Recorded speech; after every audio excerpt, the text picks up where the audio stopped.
Genesis chapter 13 describes Abram returning from Egypt with his wife Sarai, his nephew Lot, and all their possessions.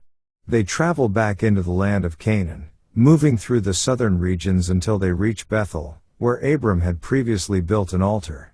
There, he calls again upon the name of the Lord, reaffirming his devotion. As Abram and Lot's wealth increases, the land is no longer able to support both of their large herds together.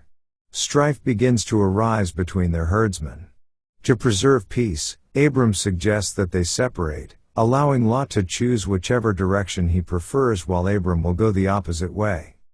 Lot looks toward the fertile plains of Jordan, well watered like the garden of the Lord and like Egypt, and chooses to settle in that region.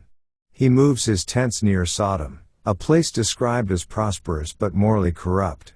Abram remains in the land of Canaan, trusting God's direction rather than selecting based on appearance. After Lot departs, God speaks to Abram again, promising that all the land he can see will be given to him and his descendants forever. God also promises that Abram's offspring will be as numerous as the dust of the earth. Abram then moves his tent to the plain of Mamre in Hebron and builds another altar to the Lord, continuing his life of worship and faith. Let's now read Genesis chapter 13.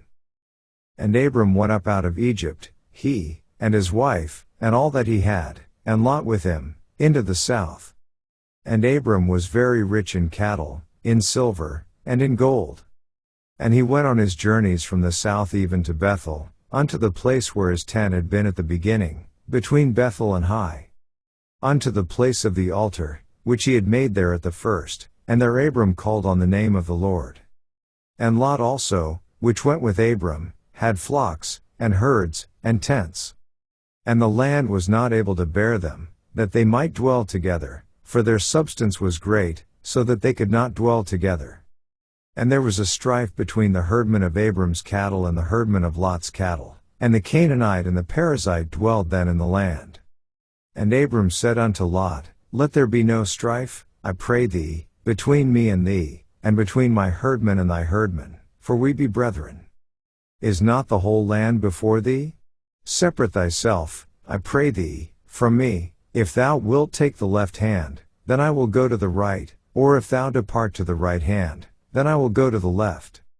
And Lot lifted up his eyes, and beheld all the plain of Jordan, that it was well watered everywhere, before the Lord destroyed Sodom and Gomorrah, even as the garden of the Lord, like the land of Egypt, as thou comest unto Zoar.